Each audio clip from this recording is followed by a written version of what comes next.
ఏ పండగకైనా ఇలా సింపుల్గా ఎర్రగడ్డ తెల్లగడ్డ వేయకుండా దేవుడికి నైవేద్యంగా చేసుకోవచ్చు, అలాగే ప్రసాదంగా కూడా తీసుకోవచ్చండి. హాయ్ ఫ్రెండ్స్, విరాజిస్ కిచెన్ స్వాగతం సుస్వాగతం. ఈ రోజు మనం మహాశివరాత్రి స్పెషల్ ఎర్రగడ్డ తెల్లగడ్డ వేయకుండా దేవుడికి నైవేద్యం చేస్తున్నామండి. ఈ పౌడర్ ఒకసారి చేసి పెట్టుకున్నట్లయితే మనం ఎప్పుడు కావాలో అప్పుడు నైవేద్యం చేసుకునేయచ్చండి. అలాగే మన బిజీ పీపుల్ కి మధ్యాహ్నం లంచ్ బాక్స్ కైనా తీసుకువెళ్ళచ్చు, లేదంటే పొద్దునకి టిఫిన్ గా కూడా తీసుకోవచ్చండి. ఇంకెందుకు ఆలస్యం, మాట్లాడుతూ చూసేద్దాం రండి. వీడియో అయితే చూస్తున్నారు కానీ లైక్ చేయడం లేదండి. ప్లీజ్ అండి, ఒక్క లైక్ చేయండి, అలానే హైప్ చేయండి. గొజ్జవలకి కావాల్సిన పదార్థాలతో పాటు అలాగే మెజర్మెంట్ కూడా చూద్దాం రండి. గిన్నె పెట్టాం కదండి, గిన్నెను కూడా లెస్ చేద్దాము. పచ్చినిపప్పు 25 గ్రాములు అండి, అలాగే ఉద్దిపప్పు 15 గ్రాములు, ధనియాలు 15 గ్రాములు, తెల్ల నువ్వులు 15 గ్రాములు, ఎండు కొబ్బరి తురుము 20 గ్రాములు. నేను ప్రతిసారి ప్లేట్ కానీ కప్పు కానీ పెట్టినప్పుడు లెస్ చేస్తున్నానండి, మీరు లెస్ చేయండి.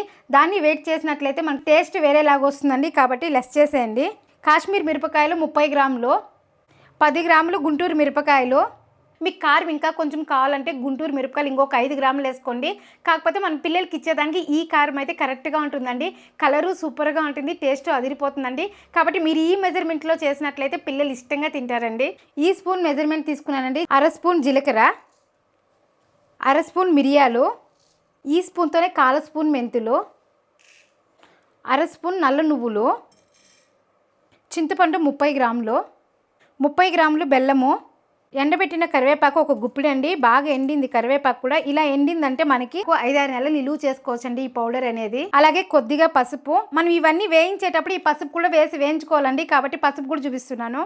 పోపు పెట్టుకునేకి పల్లీలు, ఉద్దిపప్పు, పచ్చనిపప్పు, 5 గుండు మిరపకాయలు. మీ దగ్గర ఇవి లేదంటే గుంటూరు మిరపకాయలు అయినా వేసుకోండి. అలాగే కరివేపాకు, కొద్దిగా ఇంగువ అనేది పోపు పెట్టేటప్పుడు వేసుకోవాలి. ఇవన్నీ వేయిస్తాం కదండి, ఆ పౌడర్ కూడా వేసుకోవాలండి. అలాగే అటుకులు కూడా నేను గట్టి అటుకులు తీసుకున్నానండి. పేపర్ అటుకులు వస్తుంది కదా, ఆ అటుకులు ఈ గొజ్జవలకి బాగుండదండి, కాబట్టి మీరు గట్టి అటుకులే తీసుకోండి. ఈ గ్లాస్ ఒక గ్లాస్ తీసుకున్నట్లయితే 3 తినచ్చండి, కాబట్టి చూసి తీసుకోండి మీరు. నేనైతే 1 గ్లాస్ అటుకులు తీసుకున్నాను. ఈ పదార్థాలు అంతా చూస్తే గానీ ఎక్కువ అనిపించచ్చండి, కాకపోతే ఒక్కసారి చేసి తిన్నట్లయితే గానీ మళ్ళీ చేసుకోవాలనిపిస్తుందండి. అంత బాగుంటుందండి. అలాగే పిల్లలు కూడా ఇష్టంగా తింటారండి. దీనికి తీపి, పులుపు, కారం 3 ఈక్వల్గా వేస్తాం కాబట్టి టేస్ట్ అయితే అదిరిపోతుందండి. అలాగే ఉపవాసాలకు కూడా మంచి ప్రసాదం అండి ఇది. ఇప్పుడు ఇవన్నీ వేయించుకుందామండి. ఇవన్నీ వేయించి చల్లారి పెట్టినాక మిగిలిన ప్రాసెస్ చూద్దాము. కళాయి పెట్టుకొని ఆయిల్ వేసుకుందామండి. ఫస్ట్ శనగపప్పు వేసుకుందాం. ఎక్కువ వేయించాల్సిన అవసరం లేదండి, కొంచెం వేగతానే అన్నీ వేసుకునేయచ్చు. చూడండి, ఇలా కొద్దిగా వేగిన తర్వాత ఉద్దిపప్పు. ఈ ఉద్దిపప్పు శనగపప్పు కొంచెం వేగిన తర్వాత మిగిలిన వేస్తాము. కొంచెం రంగు వచ్చినాక ధనియాలు వేసుకోవాలి. ఇప్పుడు ధనియాలు వేస్తున్నాను. ఇప్పుడు జీలకర్ర మిరియాలు వేసుకుందాం. మెంతులు కానీ వేసుకునేద్దాం.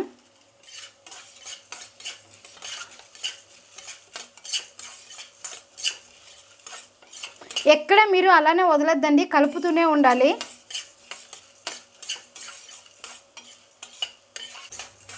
చూడండి, ఇలా కలర్ వచ్చిన తర్వాత ఎండు కొబ్బరి వేసుకుంటున్నాను.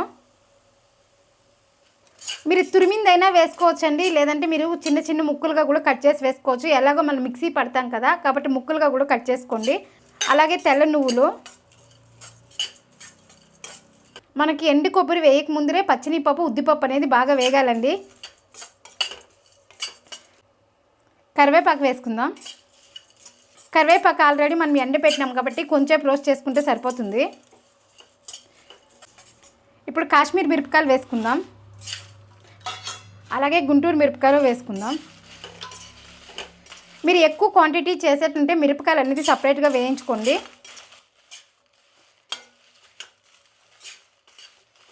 ఇలా ఈ ఒక్క పొడి చేసుకున్నామంటే శివరాత్రికే కదండి, మిగిలినప్పుడు మనం ఎప్పుడు ఉపవాసాలు ఉన్నా ప్రసాదంగానే ఉపయోగపడుతుంది. అలాగే మనకి ఉపవాసానికి అవుతుందండి. అంతా వేగిన తర్వాత ఇంగు వేస్తున్నాను. ఇప్పుడు పసుపు వేసుకుందాం. మన చింతపండు అనేది లాస్ట్లో వేస్తామండి. ఈ పెనంలో ఉండే తీసి పక్కన పెట్టేసి ఈ పెనంలోనే వేడి చేద్దాము.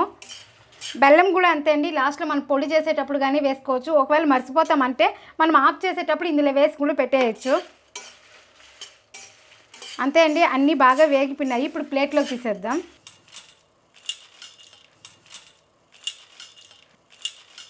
ఇప్పుడు ఇదే కళాయిలోనే కొద్దిగా నూనె వేసుకుందాము.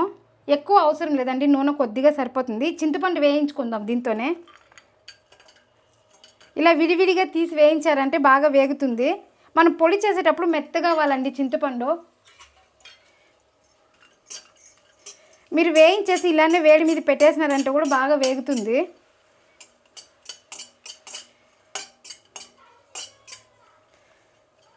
మనం అందులోనే వేయించేదాని వల్ల వేగదండి చింతపండు, కాబట్టి సపరేట్గా వేయిస్తున్నాను. మీరు ఇలానే వేయించుకోండి.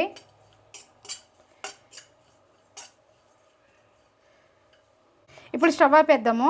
ఇలానే వేడి పైన పెడదామండి. చింతపండు అనేది బాగా వేగుతుంది అంతవరకు. ముందుగా రాత్రి ఈ 5 రకాల నవధాన్యాలు నానపెట్టుకుందామండి. ఉలువలు, అలసందలు, అనపగింజలు, నల్ల బుడ్డ శనగలు, అలాగే ఎండి బఠానాలు అన్నీ ఈక్వల్గానే తీసుకున్నానండి. బఠానాలు మాత్రం కొద్దిగా ఉన్నాయి మన ఇంట్లో, కాబట్టి ఇవే వేస్తున్నానండి. మీరు అన్నీ సమంగా వేసుకున్నా కానీ బాగుంటుంది. ఇవన్నీ ఒకసారి కడిగేసి నానపెట్టేసినామంటే నైట్ అంతా పొద్దున్నకి బాగా నానుతుంది, అలాగే బాగా ఉడుకుతుందండి. ఇప్పుడు ఒక గిన్నెలోకి వేసుకునేద్దాం అన్నీ. మనం ఎప్పుడు గణేషకి శివరాత్రికి ఒకే గింజలు ఉడకపెట్టుకుంటాం కదండి. ఇలా నవధాన్యాలు వేసి ఉడకపెట్టినట్టయితే శ్రేష్టము, అలాగే తినేటప్పుడు హెల్తీగాను ఉంటుందండి. ఇంకా దీంతో పెసలు వేసుకోవచ్చు, తెల్ల బుడ్డ శనగలు వేసుకోవచ్చు, ఇంకా చాలా గింజలు వేసుకోవచ్చు అండి. కాకపోతే మనకి ఎప్పుడు దొరికే గింజలు నేను ఇక్కడ 5 రకాలు చూపిస్తున్నాను. మేమైతే పల్లీలు కానీ వేస్తామండి. ఇక్కడ నేను పల్లీలు వేయలేదు, 5 రకాలే చాలని వేస్తున్నాను. ఇలా ఒక 2 సార్లు కడిగేసి నీళ్ళు పోసి పక్కన పెట్టేద్దాము. మనకేమన్నా సత్తు గింజలు ఉన్నా కానీ పైన తేలిపోతుందండి. ఇప్పుడు నీళ్ళు పోసుకొని నైట్ అంతా పక్కన పెట్టేద్దామండి. పొద్దున్నకి చూద్దాము. గింజలు నైటే నానపెట్టాం కదండి, బాగా నానినాయండి గింజలు అనేది. చూడండి, మనం అన్ని గింజలు వేసాం కదా, అన్నీ బాగా నానినాయి. ఇప్పుడు దీన్ని బాగా ఒకసారి కడుక్కొని కుక్కర్కి పెట్టేద్దామండి. మీరు పాత్రలైనా ఉడకపెట్టుకోవచ్చు. కుక్కర్కి పెట్టినామంటే 1 విజిల్ 2 విజిల్ పెట్టినామంటే మెత్తగా ఉడుకుతుంది.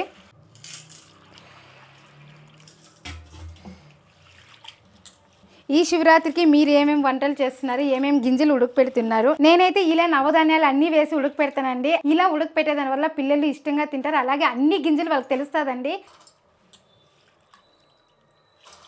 ఉలువలు వేసాం కదండి, ఉలువలు బిన్నె ఉడకదు, కాబట్టి నేను కుక్కర్కి పెట్టేస్తున్నాను. అలాగే ఒకరోజు ముందర నానపెట్టేసి మొలక కట్టి చేసి ఇచ్చినట్లయితే పిల్లలకి మంచి ప్రోటీన్ అండి ఇది. నేను అప్పుడప్పుడు అలాగే చేసిస్తూ ఉంటాను. ఇలా ఉడకపెట్టి ఇచ్చేదే కదండి, మనం కూర చేసి కానీ పిల్లలకి ఇవ్వచ్చు. చపాతీ పూరికి చాలా బాగుంటుంది. ఇప్పుడు కొద్దిగా నీళ్ళు వేసుకుందాము.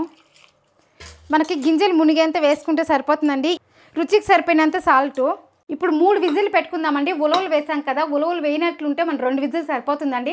ఉలవలు వేసిన దానివల్ల ఇంకొక విజిల్ ఎక్స్ట్రా పెడుతున్నాను. ఉలవలు అనేది ఉడకదండి, కాబట్టి 3 విజిల్ పెట్టుకోండి. శివరాత్రికి ఇలా గింజలు ఉడక పెట్టుకొని పల్యం లాగా చేసుకుంటామంటే అదే నీళ్ళకి మరుసటి రోజుకి రసం కూడా పెట్టుకోవచ్చండి. కుక్కర్ ప్రెజర్ పోయే లోపల మనం అటుకులు వేయించుకొని ఇవంతా మిక్సీకి వేసుకుందామండి.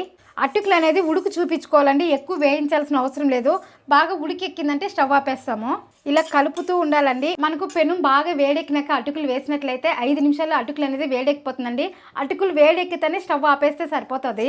మనం ఎక్కడైనా బయట జర్నీ చేస్తాం కదండి, అలాంటప్పుడు టిఫిన్ చేసుకొని పోవాలంటే ఇబ్బందిగా ఉన్నప్పుడు ఇలా ముందు రోజే మీరు చేసి పెట్టుకొని ఒక బాక్స్కి వేసుకున్నారంటే, నీళ్ళు వేసుకున్నారంటే సరిపోతుందండి. అది మెత్తగా అవుతుంది గొజ్జావులకి, అప్పటికప్పుడే తినచ్చండి, చాలా బాగుంటుంది. చూడండి, ఇలా కలుపుతూ ఉండాలండి. ఇంకొక 2 నిమిషాలు ఉంటే సరిపోతుంది. మనకి ఇలా పట్టుకుంటే బాగా వేడెక్కాలండి.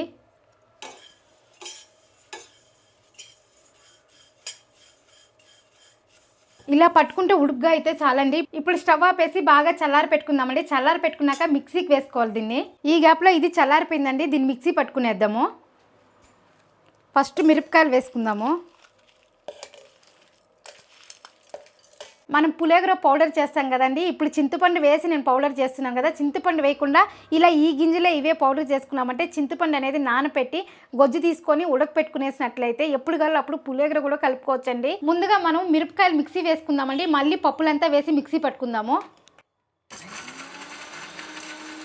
ఈ మాత్రం కొంచెం కచ్చాపచ్చాగా అయితే సరిపోతుంది. చూడండి, చింతపండు అనేది బాగా వేగిందండి. ఇప్పుడు చింతపండు కూడా వేసేస్తున్నాను. ఇప్పుడు రుచికి సరిపోయినంత సాల్టు, అలాగే బెల్లం కూడా. ఇప్పుడు మిక్సీ పట్టుకునేద్దామండి.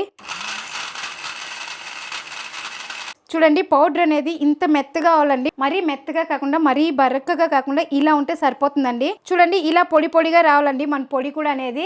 ఇలా రావాలంటే మీరు ఆయిల్ అనేది ఎక్కువ వేయకూడదండి. ఒకవేళ వేసేసినట్లయితే కూడా మీరు శనగపప్పు వేస్తేనే తెలుస్తుందండి, నూనె ఎక్కువగా ఉంటే పైన తెలుస్తుంది.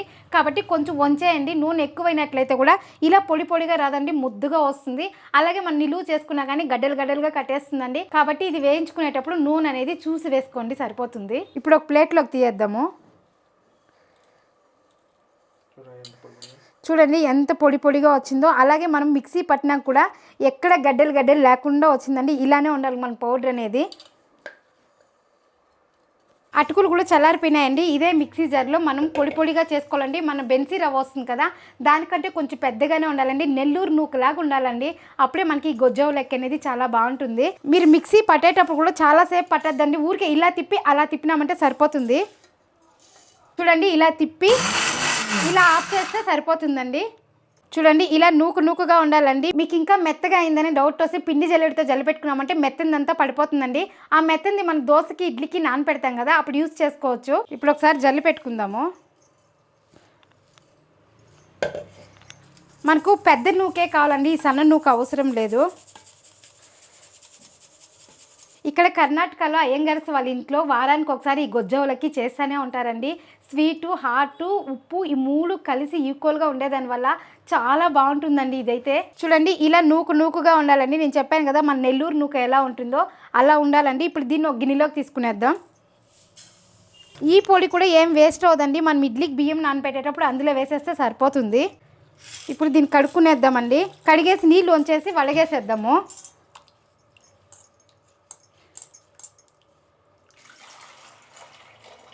ఇప్పుడు ఇందులోనే వలగేసేస్తున్నాను. మీరు కొంతసేపు నానపెట్టేసి వలగేసినట్లయితే పిండుకోవాలండి. ఇలానే కడగతనే వలగేసినట్లయితే ఈ తేమ అనేది పీల్చుకొని మనకు పొడి పొడిగా వచ్చేస్తుందండి అటుకులు అనేది. ఇప్పుడు గొజ్జవలకి పోపు పెట్టుకుందామండి. కొద్దిగా ఆయిల్, ఆవాలు, ఇప్పుడు పల్లీలు వేసుకుందాం. సిమ్లో పెట్టుకొని వేయించుకోవాలండి పల్లీలు కూడా. ఇప్పుడు పచ్చినిపప్పు, ఉద్దిపప్పు వేసుకునేద్దాం. పప్పులు కొంచెం ఎక్కువగా వేసుకుంటే చాలా బాగుంటుంది. ఇప్పుడు ఎండుమిరపకాయలు,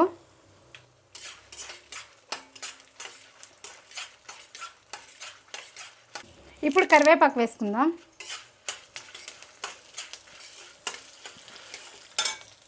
అలాగే కొద్దిగా ఇంగువ, మన పొడిలో కూడా వేసామండి ఇంగువ, కొంచెంగా వేసుకోండి. ఇప్పుడు నువ్వులు కానీ వేసుకునేద్దాము. నువ్వులు ఇలా వేసుకుంటేనే బాగుంటుందండి ఈ గొజ్జవలకి. మనం మామూలు రైస్తో పులిహోర చేసుకున్నప్పుడు ఇలా వేసుకోమండి. ఈ పులిహోరకి ఇలానే వేసుకోవాలి. మనం ఎంతైతే కలుపుతామో దానికి చూసి వేసుకోవాలండి పౌడరు. నేను చేసిన క్వాంటిటీకి 2 స్పూన్లు పౌడర్ వేస్తున్నాను. మీరు చాలకపోతే మళ్ళీ కూడా వేసుకోవచ్చండి, వేయించాల్సిన అవసరం లేదు. ఇప్పుడు అన్నీ వేగిపోయినాయండి. ఇప్పుడు స్టవ్ ఆపేసి కలుపుకుందాము. స్టవ్ అయితే ఆపేసానండి. ఇది బాగా కలుపుకొని మళ్ళీ వేడి చేసుకోవాలి. చూడండి మనకి బాగా పొడి పొడిగా వచ్చింది. వేసుకునేటప్పుడు ఇలా తీసుకొని వేసుకోండి, అప్పుడే పొడి పొడిగా వస్తుంది. అలానే వేసినట్లయితే ఉండలు ఉండలుగా పడుతుందండి. కాబట్టి ఇలా చేతితో నలుపుతూ వేసుకోండి, సరిపోతుంది. చూసారా మన నెల్లూరు నూక ఎలా ఉందో అలా ఉంది. ఇప్పుడు దీన్ని బాగా కలుపుకోవాలండి. కలిపిన తర్వాత వేడి చేసుకునేకి స్టవ్ ఆన్ చేసుకోండి. ఇంకా మనం చేతిలో కలుపుకుంటే ఇంకా బాగుంటుంది. ఎందుకంటే పెనం వేడిగా ఉంది కాబట్టి నేను ఇలా గరిటెతోనే కలుపుతున్నాను. చూడండి మనకు పౌడర్ తగ్గిందండి, చూస్తేనే తెలుస్తుంది. మనకు రంగు వచ్చి చాలా రెడ్గా ఉండాలండి, అప్పుడే బాగుంటుంది. ఇంకొక స్పూన్ వేస్తున్నాను. చెప్పాను కదండి మనకు వేయించాల్సిన అవసరం కూడా లేదు, వేయించి పౌడర్ కొట్టాం కాబట్టి ఇలా కానీ వేసుకోవచ్చు.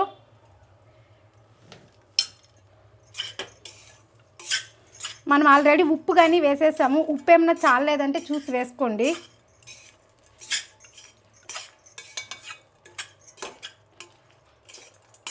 చూసారా ఎక్కడ నూనె కూడా అంటుకోకుండా మనకి ఎంత బాగా పలపలపలాని ఉందండి ఈ గొజ్జవలకి అనేది.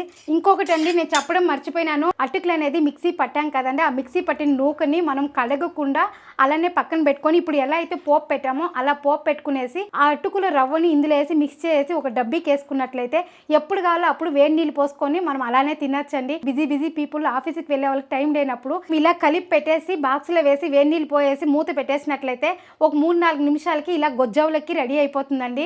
ఎంచక్క మనం తినేసి ఆఫీస్కి లంచ్ బాక్స్ కానీ వేసుకొని వెళ్ళొచ్చండి. అంత బాగుంటుందండి ఈ గొజ్జావులకి అనేది. ఒక్కసారి చేసి తిన్నారంటే మళ్ళీ చేసి తింటారండి, అంత బాగుంటుందండి. మీరు ఆఫీస్కి తీసుకువెళ్ళాలి అంటే మీరు తినక ముందర ఒక 5 నిమిషాల ముందర వేడి నీళ్ళు పోసినట్లయితే సరిపోతుందండి. లేదంటే మీరు ఇలా చేసి కూడా ఎత్తుకొని పోవచ్చండి. నేను చెప్పింది ఎలా అంటే పొద్దున్న టిఫిన్ తినేటప్పటికి ఇలా చేసుకుంటే బాగుంటుంది. అలాగే మనము ఎక్కడైనా జర్నీ చేసేటప్పుడు ఇలా తీసుకొని వెళ్ళినట్లయితే అక్కడ నీళ్ళు పోసుకున్నామంటే సరిపోతుందండి. గొజ్జావులకి అయిపోయింది కదండి. ఇప్పుడు మన సుండలు కూడా తిరుగుబాటు పెట్టుకునేస్తాము. మామూలుగా మనం ఇలా నైవేద్యం పెట్టేటుంటే ఎర్రగడ్డ తెల్లగడ్డ వాడడం కదండి, కాబట్టి ఎర్రగడ్డ తెల్లగడ్డ వేస్తా లేదు. ఇంకొకటండి, మన గొజ్జావులకి కూడా ఎక్కడ ఎర్రగడ్డ తెల్లగడ్డ వేయలేదండి, కాబట్టి నైవేద్యానికి మంచి ప్రసాదం అండి ఇది. 3 విజిల్ అయిందండి, ప్రెజర్ కూడా పోయింది. దీన్ని తీసి వడగేసేస్తాము. ఆ నీళ్ళంతా బాగా వడిగిందంటే తాలింపు బాగుంటుంది. చూడండి మనకి గింజలు కూడా బాగా ఉడికినాయండి. అన్నపు గింజలు చూసారా మెత్తగా ఉడికింది. అలాగే ఉలవలు చూడండి, మనకు ఉలవలు మెయిన్ అండి, ఉడకదు. చూసారా ఉలవలు కూడా మెత్తగా ఉడికిందండి. ప్రతి ఒక్క గింజ బాగా ఉడికిందండి. చూడండి ఇలా ఉడకపెట్టిస్తేనే పిల్లలు తిన్నా కానీ కడుపు నొప్పి రాకుండా ఉంటుంది.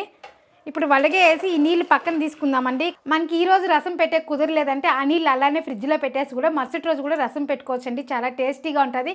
ఇంకోటండి, మరుసటి రోజు పెట్టుకున్నట్లయితే వేడిగాను ఉంటుంది రసము. సుండలు తిరుగుబాటు పెట్టేకి కొద్దిగా ఆయిల్, ఎక్కువ కూడా ఆయిల్ వేయొద్దండి, గింజలకి నూనెగా కనిపిస్తుంది, కాబట్టి కొద్దిగా వేసుకోండి.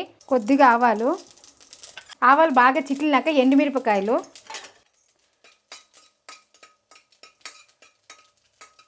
ఎండుమిరపకాయలు వేగినాక కరివేపాకు, అంతే అండి. స్టవ్ ఆపేస్తున్నాను. ఇప్పుడు మనం సుండలు వేసుకుందాము. మీరు ఇందులో కావాలంటే పచ్చి టెంకాయ తురుము కానీ వేసుకోవచ్చండి, వద్దు అంటే ఇలానే కూడా చేసుకోవచ్చు. మేము చిన్నప్పుడైతే మా అమ్మ అయితే టెంకాయ తురుము వేసేది కదండి, ఇలానే వేయించి పెట్టేది. ఆ టేస్ట్ అయితే చాలా బాగుంటుందండి. కట్టెల పొయ్యి మీద అమ్మ కుక్కర్లో కానీ పెట్టేది కదండి, కట్టెల పొయ్యి మీదనే పాత్రలో వేసి అలానే ఉడకపెట్టి ఇలా వేయించితే ఆ టేస్టే వేరే అండి. మిగిలింది కూడా మా అమ్మ మరుసటి రోజు ఎండలో పెట్టి పెట్టేసేదండి. ఆ గింజలు కొంచెం బాగా గట్టి పడినాక తింటా ఉంటే పట్టపట్టాని బఠానాల సౌండ్ వచ్చేదండి. ఇప్పుడు లాస్ట్లో కొద్దిగా కొత్తిమీర వేసుకుందాము. అంతే అండి, మన సుండలు కూడా రెడీ అయిపోయింది. చూసారు కదండి, మన మంచి నైవేద్యం రెడీ అయిపోయినాయండి. ఇప్పుడు ఈజీగా గొజ్జావులకి చేసుకున్నాం కదండి, అలాగే సుండలు కూడా ఉడకపెట్టుకున్నాం కదా, ఆ నీళ్ళు అయితే అలానే ఉందండి. దాంతో రసం పెట్టుకుందాము. అది కూడా సింపుల్గా ఎలా చేయాలనేది చేసి చూపిస్తానండి. ఇందాక మన సుండలకి ఉడకపెట్టుకున్న నీళ్ళు అలానే పెట్టాం కదండి, ఆ నీళ్ళు రసం కావాల్సిన పదార్థాలండి: 1 స్పూన్ జీలకర్ర, 1/2 స్పూన్ మిరియాలు, 1/2 స్పూన్ ధనియాలు, కొద్దిగా మెంతులు, అలాగే 3 ఎండుమిరపకాయలు, కొద్దిగా చింతపండు, 3 గుండు మిరపకాయలు, కొద్దిగా కరివేపాకు, కొద్దిగా కొత్తిమీర, అలాగే ఇంగువ, చిన్న తెల్లగడ్డ, కొద్దిగా పసుపు, అలాగే 1 టమోటా. ముందుగా చింతపండు నానబెట్టుకుందామండి. చింతపండు నానిపోయిందంటే పులుసు బాగా వస్తుంది. ముందుగా ఇవన్నీ వేయించుకుందాము. అప్పటికప్పుడు ఇలా వేయించుకొని పొడి చేసుకునేది ఇబ్బందిగా ఉంటే కూడా మీరు ఇలా అన్నీ వేయించుకునేసి స్టోర్ చేసి పెట్టుకుంటే కూడా 2-3 నెలలు నిలువ ఉంటుందండి. ఇంకా ఇందులో ఉలవలు, కందిపప్పు అంతా వేసి ఇంకా బాగుంటుంది. బాగా ఉడికెక్కినాక ఎండుమిరపకాయలు వేసుకుందాం. ఒక 2-3 నిమిషాలు వేడెక్కితే సరిపోతుంది. ఇది చల్లారినాక మిక్సీ పట్టుకుందామండి. స్టవ్ ఆపేస్తున్నాను. ఇప్పుడు చింతపండు కలుపుకుందామండి. బాగా నానింది మనకు చింతపండు. ఈ పులుసుని తీసి అందులో పోయేసినామంటే మనకు సరిపోతుంది. మీరు ఈ రసానికి పచ్చిమిరపకాయలు కానీ వాడచ్చండి, కాకపోతే నేను ఎండుమిరపకాయలు వేస్తున్నాను. ఎందుకంటే ఉలవలు వేసాం కదండి, ఉలవలు వేడి అవుతుంది కాబట్టి ఎండుమిరపకాయలు వేస్తున్నాను. ఇంకొకటి అండి, మీరు ఈ రసం పొడి చేసుకున్నట్లయితే బయట ఇంకా తెచ్చి చేసే రసం పొడి అస్సలు బాగోదండి. ఈ టేస్టే బాగుంటుంది మీకు. కాబట్టి ఇలా చేసి పెట్టుకున్నంటే 3 నెలలు నిలువ పెట్టుకోవచ్చండి. చూడండి, ఇట్లా పులుసు తీసుకొని ఇందులో వడగట్టుకునేద్దాము. మళ్ళీ ఈ చింతపండులో కొంచెం నీళ్ళు పోసుకొని తీసుకునేద్దామండి పులుపు అంతా.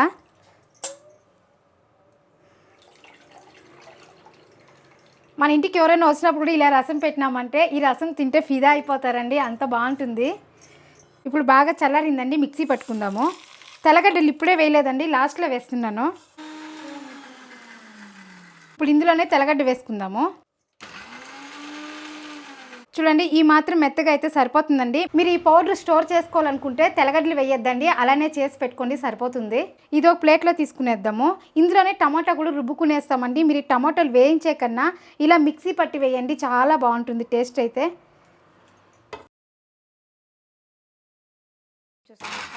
చూడండి ఇలా మిక్సీ పట్టుకోవాలండి. ఇప్పుడు కొద్దిగా ఆవాలు, ఇప్పుడు మిరపకాయలు వేసుకుందాం.